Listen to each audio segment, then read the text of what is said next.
നരകമാക്കി തീർക്കും. ഇതിന്ന് നമ്മുടെ മനസ്സിനെ നമ്മൾ മാറ്റിയെടുക്കണം. മനസ്സിലാവുന്നുണ്ടല്ലോ? അപ്പൊ സ്വർഗം എന്ന് പറയുന്നത് മനസ്സിന്റെ സത്വഗുണമാണ്, നരകം എന്ന് പറയുന്നത് തമോ ഗുണമാണ്.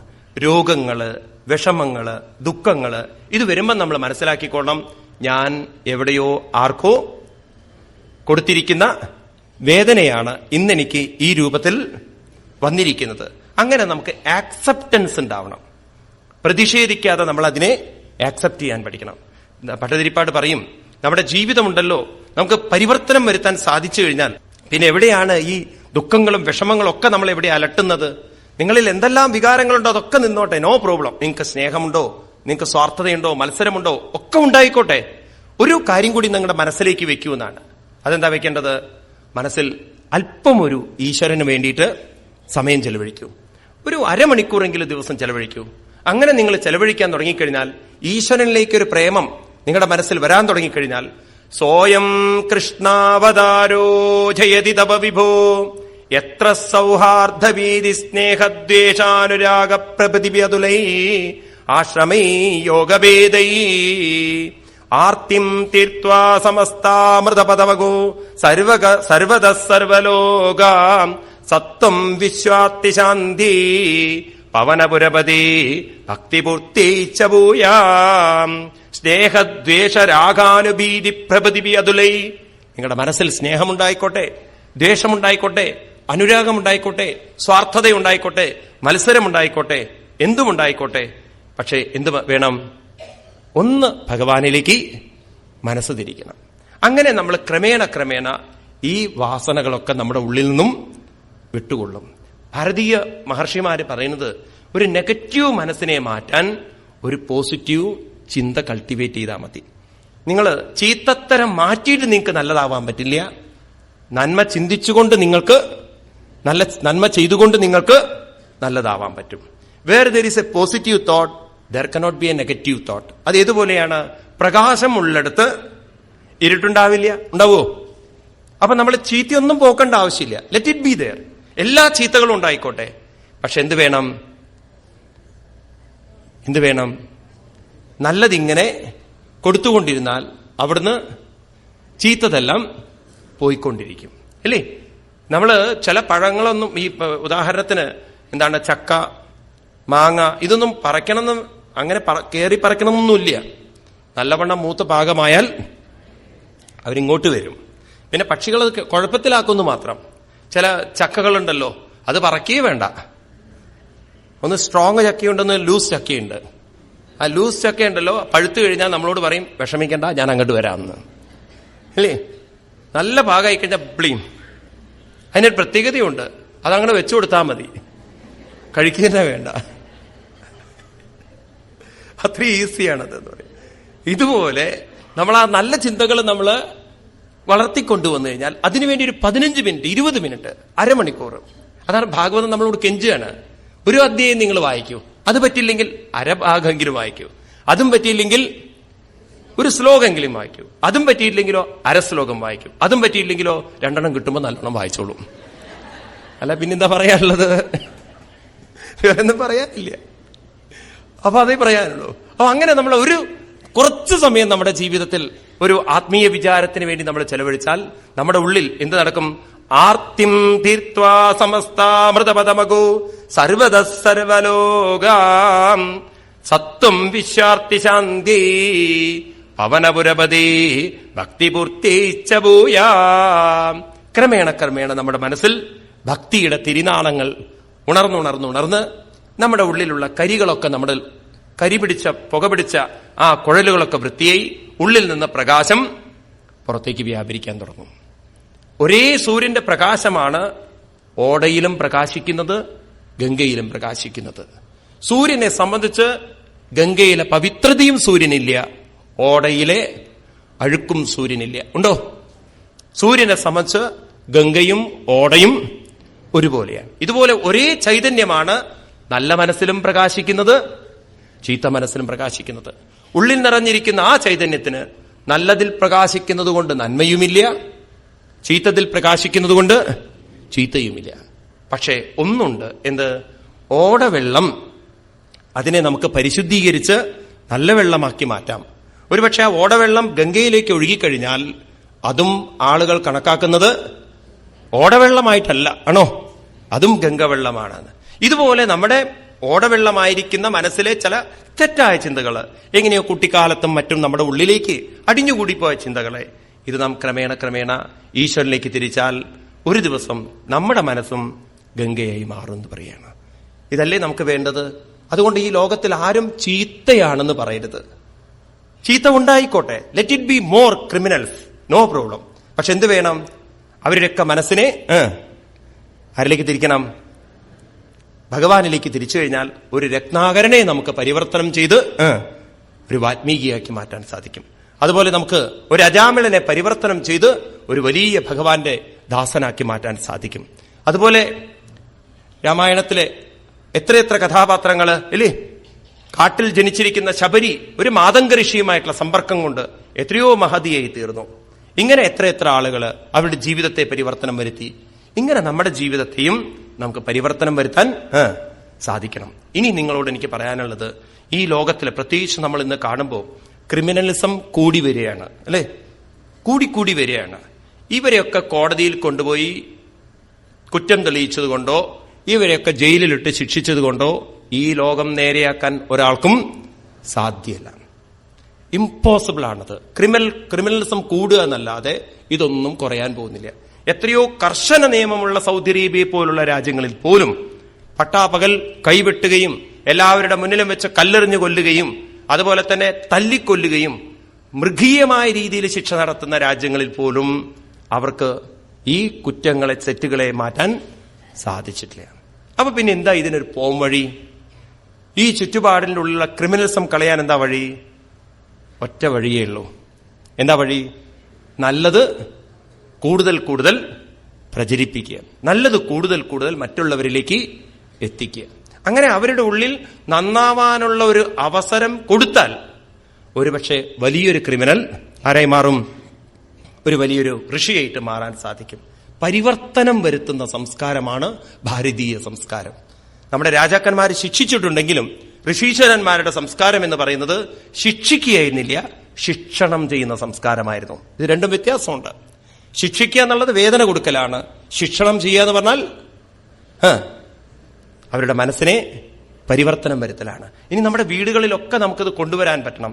കുട്ടികളൊക്കെ ഉണ്ടല്ലോ, വളർന്നു വരുന്നതിന് മുമ്പ് അവരെ കുട്ടിക്കാലത്തെ ഒരു 10 മിനിറ്റ് ഒരു ഭാഗത്തിരുത്തി നാമം ജപിച്ചുകൊണ്ട് ഭഗവാൻ ഉള്ളിലാണെന്നും ആ ഉള്ളിലിരിക്കുന്ന ഭഗവാനാണ് എല്ലാവരുടെ ഉള്ളിലിരിക്കുന്നതെന്നും ഞാൻ ചെയ്യുന്ന കർമ്മത്തിന്റെ ഫലം കർമ്മണ്യേവാധികാരസ്തേ മാ ഫലേഷു കദാചന മാ കർമ്മ ഫലഹേതുർഭൂ മാദേ സംഗോസ്ത കർമ്മണി.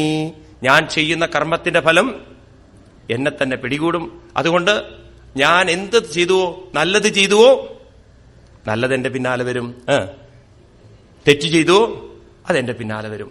ഈ ബോധം കുട്ടിക്കാലത്തെ ഉണ്ടെങ്കിൽ നല്ലത് ചെയ്യാൻ മനസ്സ് പ്രേരിപ്പിക്കുന്നു പറയാണ്. അല്ലെങ്കിൽ നമ്മൾ അറിയാതെ നമ്മൾ തെറ്റുകളിലേക്ക് വഴിവഴിക്കും. അങ്ങനെ ഒരു ബോധം കുട്ടികളെയൊക്കെ എനിക്ക് നിങ്ങളോട് പറയാനുള്ളത്, ഞാൻ ഈ കാര്യത്തിലുണ്ടല്ലോ ക്ഷേത്ര സംസ്കാരത്തോട് ഇത്തിരി വിയോജിപ്പ് കാണിക്കും. കാരണം അമ്പലത്തിൽ ചെന്ന് തൊഴുമ്പുണ്ടല്ലോ നമ്മൾ 3 തെറ്റായ ധാരണകളാണ് ഉറപ്പിക്കുന്നത്. 1, ദൈവം അമ്പലത്തിനുള്ളിലാണെന്നും. 2, ദൈവം എന്ന് പറയുന്നത് നാം പ്രാർത്ഥിക്കുന്നതെല്ലാം തരുന്നതാണെങ്കിലും.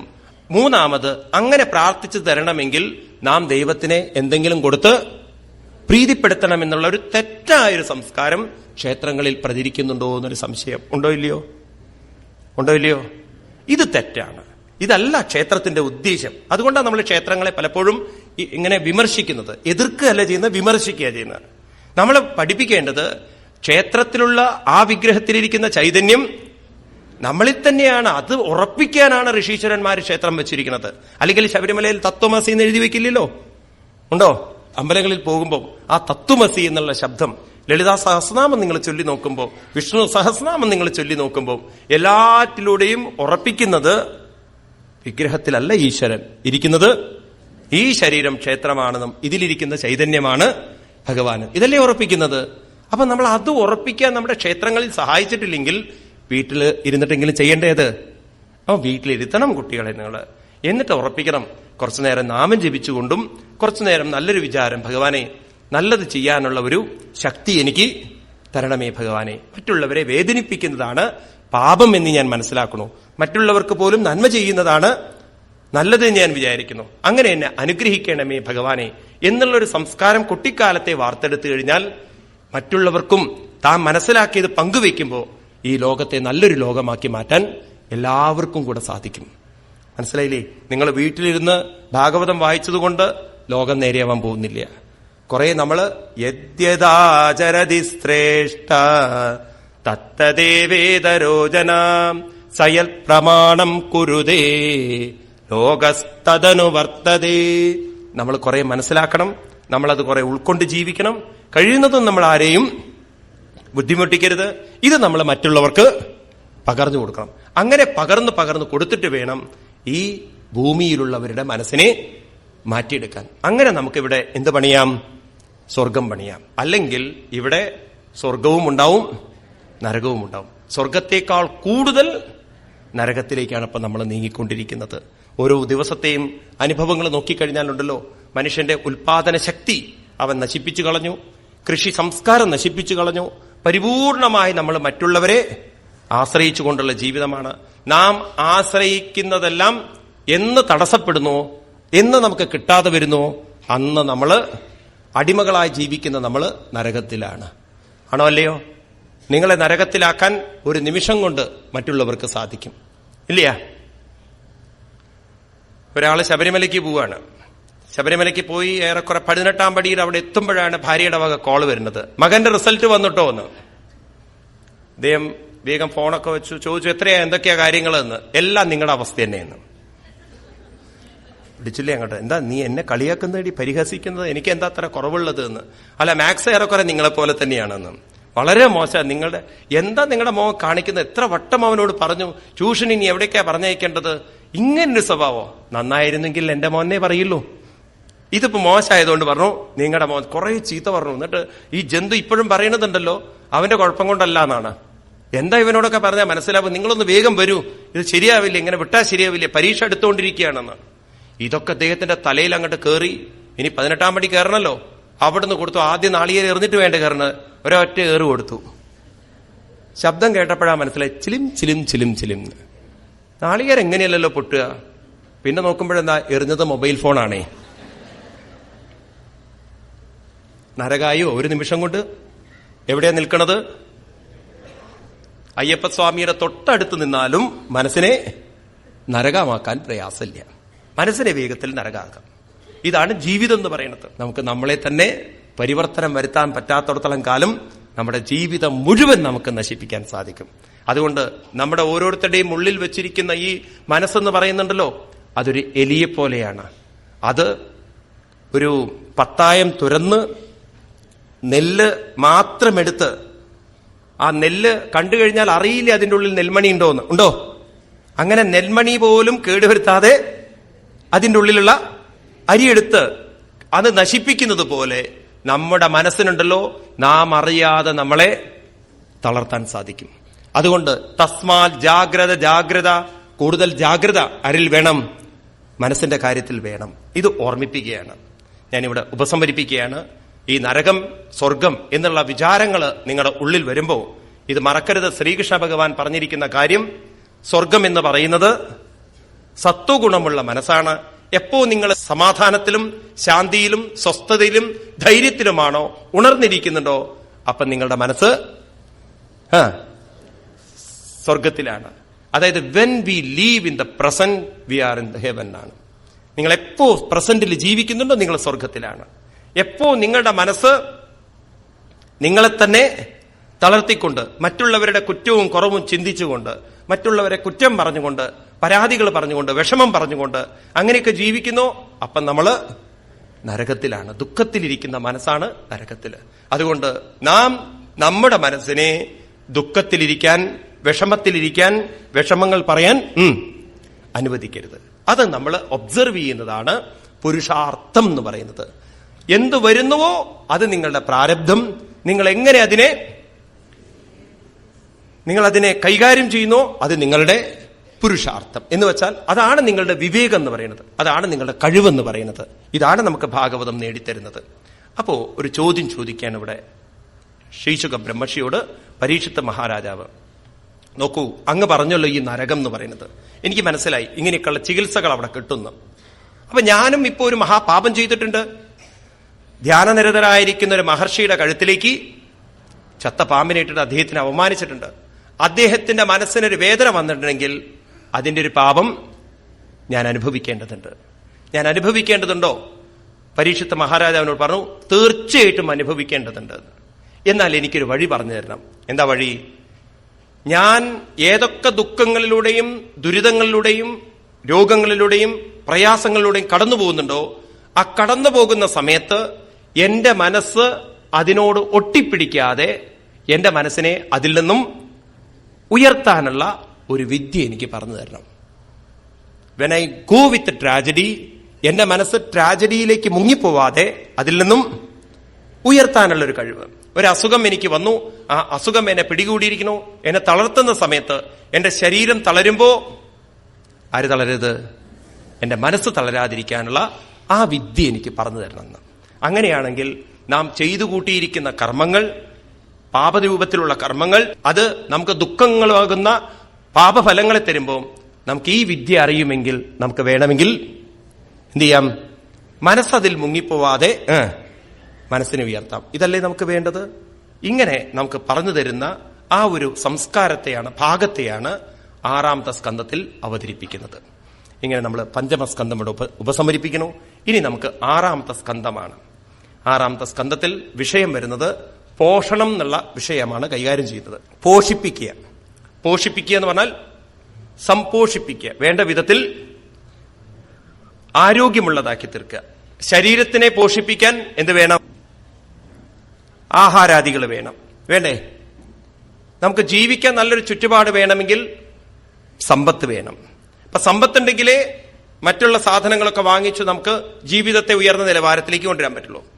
ശരീരത്തിനെ പോഷിപ്പിക്കണമെങ്കിൽ ആഹാരാദികൾ വേണം. അങ്ങനെ ഓരോന്നിനും നല്ല സാധനങ്ങൾ വേണം എന്നതുപോലെ മനസ്സിനെ പോഷിപ്പിക്കാൻ എന്ത് വേണം? അതാണ് നമ്മൾ ആരും മനസ്സിലാക്കി വെക്കാത്തത്. മനസ്സിനെ പോഷിപ്പിക്കാൻ നല്ല ചിന്തകൾ വേണം, നല്ല സംസ്കാരങ്ങൾ വേണം. ഏത് സംസ്കാരങ്ങള്? മനസ്സിൽ ദുഃഖങ്ങൾ കടന്നു പോകുമ്പോഴും അത് നമ്മുടെ മനസ്സിനെ ബാധിക്കാത്ത വിധത്തിൽ ഉയർത്താനുള്ള വിദ്യ നമ്മുടെ മനസ്സ് നേടിയെടുത്തു കഴിഞ്ഞാൽ ആ സംസ്കാരത്തെയാണ് മനസ്സിനെ പോഷിപ്പിക്കുന്ന സംസ്കാരം എന്ന് പറയുന്നത്. പോഷിപ്പിക്കുക. ഞാൻ ഒന്നുകൂടി വ്യക്തമാക്കി തരാം. അതായത് നിങ്ങൾ സൈക്ലിംഗ് പഠിക്കണം, കുട്ടിക്കാലത്തെ സൈക്കിൾ ഓടിക്കാൻ പഠിക്കണം. നിങ്ങളത് നല്ലവണ്ണം അഭ്യസിച്ച് നിങ്ങൾ സൈക്ലിംഗ് പഠിച്ചു കഴിഞ്ഞാൽ ഈവൻ നിങ്ങൾ ചെറിയൊരു വരമ്പിലൂടെ, പണ്ടൊക്കെ വരമ്പുകൾ ഉണ്ടായിരുന്നു, ഇപ്പൊ അതൊക്കെ ഇടവഴികൾ റോഡുകളൊക്കെയും മാറി, അങ്ങനെ ചെറിയൊരു സ്ഥലത്തുകൂടെ നിങ്ങൾ പോവുകയാണെങ്കിലും നിങ്ങളുടെ ശ്രദ്ധ തെറ്റിയാൽ അപ്പം നിങ്ങൾ താഴെ വീഴും. എന്നാലും നിങ്ങൾക്ക് വെൽ ബാലൻസ്ഡ് ആണെങ്കിൽ നിങ്ങളുടെ ശ്രദ്ധ ഒന്ന് അങ്ങോട്ടും ഇങ്ങോട്ടും പതറിയാലും സൈക്കിൾ നേരെ തന്നെ പോകും.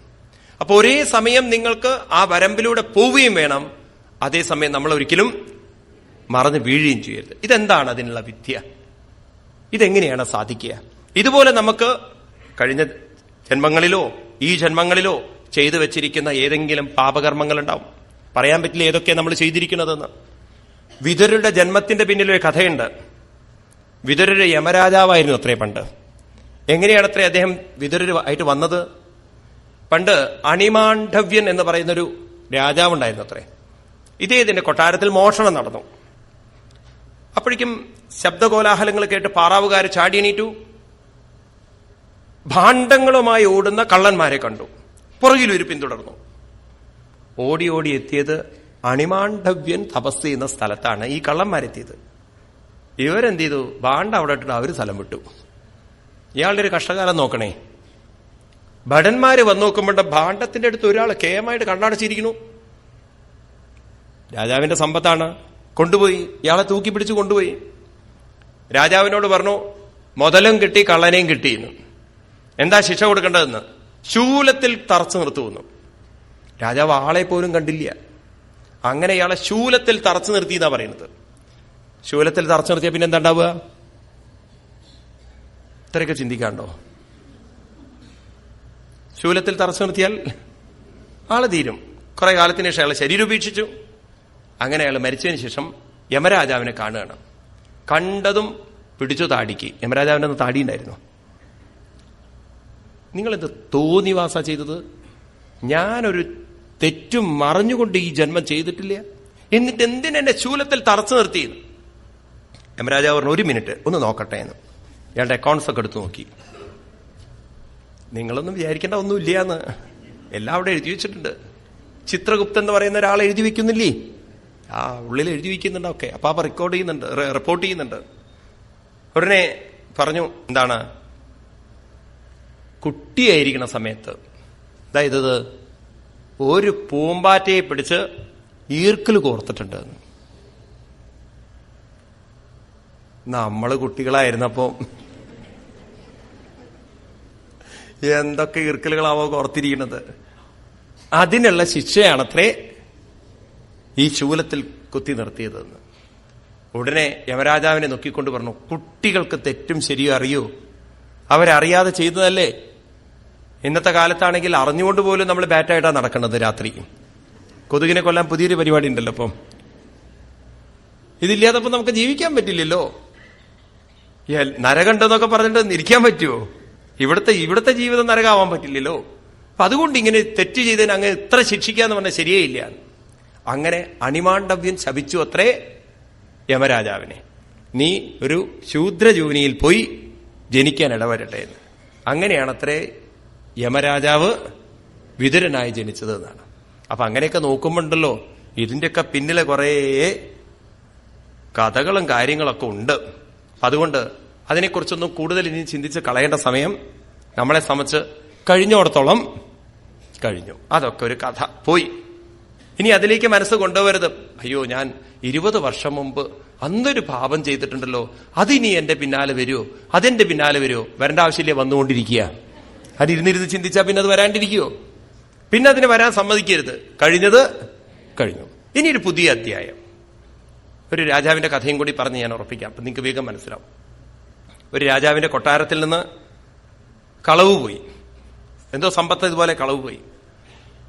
ഭടന്മാര് നോക്കുമ്പോ ആ സമ്പത്ത് അപഹരിച്ച ഖജനാവിന്റെ ഭാഗത്ത് നിന്ന് ഓടുന്ന സമയത്ത് ആ ഓടിയ വ്യക്തിയുടെ കാലടികൾ അവിടെ പതിഞ്ഞിട്ടുണ്ട്. അതിലൊരു നല്ല ഇന്റലിജന്റ് ആയിട്ടുള്ള ഒരു ഓഫീസർ ഉണ്ടായിരുന്നു ഈ രാജാവിന്റെ. അയാൾ അതൊക്കെ ശരിക്കും മനസ്സിലാക്കി വരകളൊക്കെ ഏതൊക്കെ ഭാഗത്താണ് അയാളൊക്കെ ഒപ്പിയെടുത്ത് സ്കെച്ചൊക്കെ എടുത്ത് കള്ളനെ പിടിക്കാൻ വേണ്ടി നടന്നു. അങ്ങനെ കള്ളൻ പോയ വഴികളൊക്കെ നോക്കി നോക്കി നോക്കി നോക്കി അങ്ങനെ പോയപ്പം ഒരു വയല്, അത് കഴിഞ്ഞ ഒരു അമ്പലത്തിന്റെ അവിടെ എത്തിയപ്പം അവിടെ ഗംഭീര പ്രഭാഷണവും ആ കാര്യങ്ങളൊക്കെ നടന്നുകൊണ്ടിരിക്കുക. സപ്താഹത്യായിരിക്കും. അവിടെയാണ് ഈ കള്ളന്റെ കാലടികൾ എത്തിച്ചേരുന്നത്. അപ്പൊ അവിടെ ഉണ്ട് എന്ന് മനസ്സിലായി. ഭടന്മാരവിടെ കാത്തിരുന്നു. എന്നിട്ട് അവിടെ കുറച്ച് മണല് കൊണ്ട് വിരിക്കാൻ പറഞ്ഞു അമ്പലക്കാരോട്. എന്നിട്ട് കുറച്ച് വെള്ളം ഒഴിച്ചു. എന്നിട്ട് അവിടെ വന്നിരിക്കുന്ന ഭക്തന്മാരോട് പറഞ്ഞു ഓരോരുത്തരായിട്ട് അതിലെ ചവിട്ടി പോവാൻ. ഈ ഉദ്യോഗസ്ഥൻ നോക്കിയിരിക്കുകയാണ്. എന്ത്? കാലടി. ഏതോ ഒരുത്തൻ കള്ളനാണ്, നല്ല ഉറപ്പുണ്ട്. അങ്ങനെ അവനും കാലങ്ങോട്ട് വെച്ചതും കാലെടുത്തതും ഉദ്യോഗസ്ഥന് മനസ്സിലായി, ഇവൻ തന്നെ കള്ളൻ. പിടിച്ചു. രാജാവിന്റെ അടുത്ത് കൊണ്ടുപോയി. രാജാവ് ചോദിച്ചു, നീയാണോ കട്ടതെന്ന്? പറഞ്ഞു, രാജൻ, ഞാൻ കള്ളനല്ല എന്ന്. നോണ പറയുന്നു രാജൻ, ഞാൻ അത്ര തെളിവോട് കൂടിയിട്ട് അവനെ കൊണ്ടുപോയിരിക്കുന്നത്. എങ്ങനെ അങ്ങയുടെ മുഖത്ത് നോക്കി ഇവനിങ്ങനെ കളവ് പറയാൻ പറ്റുന്നത്? രാജാവ് ചോദിച്ചു, അങ്ങാണോ കട്ടത്? ഞാൻ കള്ളനല്ല രാജൻ. പിന്നെ ഇതെങ്ങനെ സംഭവിച്ചു? പിന്നെ മന്ത്രിമാരോട് വെച്ചു, നിങ്ങൾ എന്താ കള്ളനല്ലാത്ത ഒരാളെ കൊണ്ടുവന്നിരിക്കുന്നത്? രാജൻ, അങ്ങ് ശിക്ഷ കൊടുക്കൂ എന്നാ അവൻ സത്യം പറയുന്നു. ഒരു കാര്യം ചെയ്യാം, ഒരു ഇരുമ്പ് ചട്ടുകം പഴിപ്പിച്ചു കൊണ്ടുവരാൻ പറഞ്ഞു. ഇരുമ്പ് ചട്ടുകം പഴിപ്പിച്ചു കൊണ്ടുവന്നു. അങ്ങ് കള്ളനല്ലെങ്കിൽ അങ്ങയുടെ കൈ പൊള്ളില്ല, അങ്ങ് കള്ളനാണെങ്കിൽ അങ്ങയുടെ കൈ പൊള്ളുന്നു. അയാൾ പറഞ്ഞു, ഞാൻ കള്ളനല്ല. അയാൾ എടുത്തു, കൈ പൊള്ളിയില്ല. കൈ പൊള്ളിയില്ല. താഴെ വെച്ചു. രാജാവിന് അത്ഭുതമായി. രാജാവ് കാൽക്കൽ വീണു. അങ്ങ് മഹാത്മാവാണെന്ന് തോന്നുന്നു. ചോദിച്ചു, മന്ത്രിമാരോട് പറഞ്ഞു, ഇതെങ്ങനെ നിങ്ങൾ ഈ വിഡ്ഢിത്തം കാണിച്ചു? രാജൻ, ഇതിലെന്തോ അപകടം പറ്റിയിട്ടുണ്ട്. ഇയാൾക്ക് ഒരേ സമയം കള്ളത്തരവുണ്ട്, അതേസമയം ഇയാൾക്ക് സിദ്ധിയുണ്ട് തോന്നുന്നു. അല്ലെങ്കിൽ ഇങ്ങനെ ഒരു അബദ്ധം പറ്റാൻ വഴിയില്ല. കാരണം ഇയാളുടെ കൈ പൊള്ളാത്തത് ഒരു അത്ഭുതമായിട്ട് ഞങ്ങൾക്ക് തോന്നുന്നുണ്ട്. സത്യം തുറന്നു പറയാൻ പറയൂ രാജൻ. അപ്പൊ ഇദ്ദേഹത്തോട് ചോദിച്ചത് സത്യം പറയൂ. അപ്പൊ ഇദ്ദേഹം പറയാണ്, സത്യം പറയാലോ, ഞാനാണ് മോഷ്ടിച്ചത്, സംശയമില്ല കാര്യത്തില്. പിന്നെ ഞാൻ എന്തുകൊണ്ട് കള്ളനല്ല എന്ന് പറയുന്നു?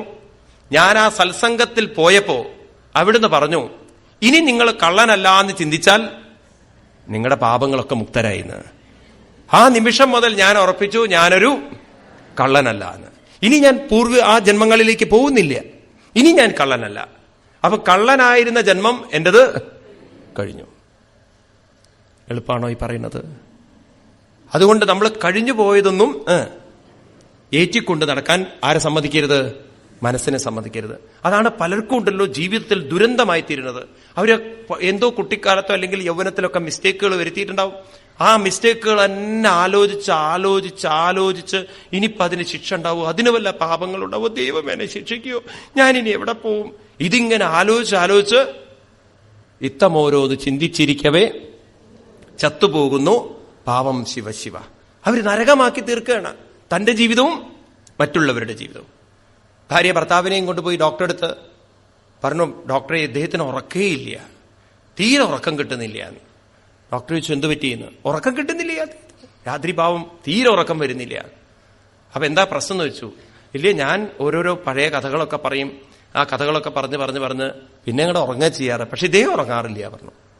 അങ്ങനെ ഡോക്ടർ നോക്കിയപ്പോ ഉണ്ടല്ലോ മിക്കവാറും ദിവസങ്ങളിൽ ഈ പറഞ്ഞ കഥകളൊക്കെ തന്നെയാണ് ഇവർക്ക് പറയാനുള്ളത്. ഇയാളാണെങ്കിൽ ഉറങ്ങാൻ അങ്ങോട്ട് തിരിയുമ്പോഴേക്കും കേൾക്കൂ, നിങ്ങള് സ്നേഹമില്ലേ നിങ്ങൾക്കൊന്നും?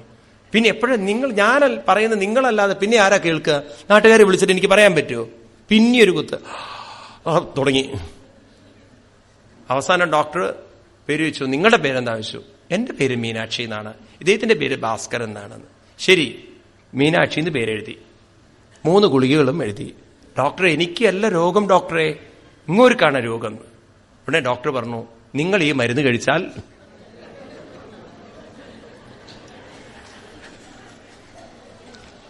അയാളുടെ രോഗം മാറും. ഇപ്പൊ അയാൾക്കല്ല രോഗമുള്ളത്, രോഗം നിങ്ങൾക്കാ ഉള്ളത്, നിങ്ങളാണ് ചികിത്സ നടത്തേണ്ടത്. ഇതുപോലെയാണ് നമ്മൾ തിരിച്ചറിയുന്നില്ല. പലപ്പോഴും നമുക്കാണ് രോഗം നമ്മൾ അറിയുന്നില്ല. ഈ കഴിഞ്ഞു പോയ കാര്യങ്ങൾ ചിലർക്കാണെങ്കിലുണ്ടല്ലോ ആ പഴയ ഹിസ്റ്ററി പറയാൻ വലിയ ഇഷ്ടമാണത്.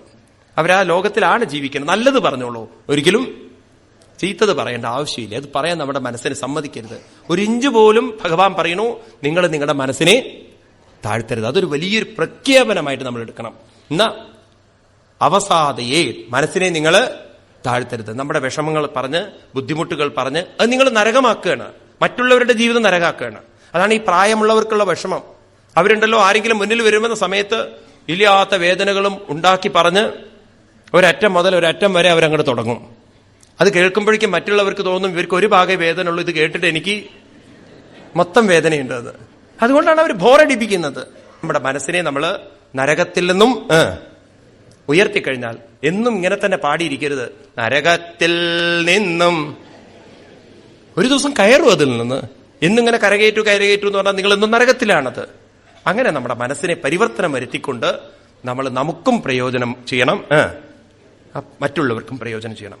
അപ്പോ എങ്ങനെയാണ് മനസ്സിനെ ദുരന്തങ്ങളിലൂടെ കടന്നു പോകുമ്പോ, ദുഃഖങ്ങളിലൂടെ കടന്നു പോകുമ്പോ, രോഗങ്ങളിലൂടെ കടന്നു പോകുമ്പം അതൊന്നും അലട്ടാത്ത വിധത്തിൽ ഉയർത്താൻ സാധിക്കുക? ഇതാണ് 6ാമത്തെ സ്കന്ധത്തിലേക്ക് നമ്മളെ കടത്താൻ ഇവിടെ തുടങ്ങുന്ന കാര്യം. അപ്പൊ പോഷണം എന്ന് പറയുന്നത് നമ്മുടെ മനസ്സിനെ നല്ല ചിന്തകളെ കൊണ്ട് പോഷിപ്പിക്കാൻ നമുക്ക് സാധിച്ചാൽ, നല്ല അറിവുള്ള സംസ്കാരത്തെ കൊണ്ട് പോഷിപ്പിക്കാൻ സാധിച്ചാൽ ദുഃഖത്തിൽ നിന്ന് അതീതരാവാൻ നമുക്ക് സാധിക്കും.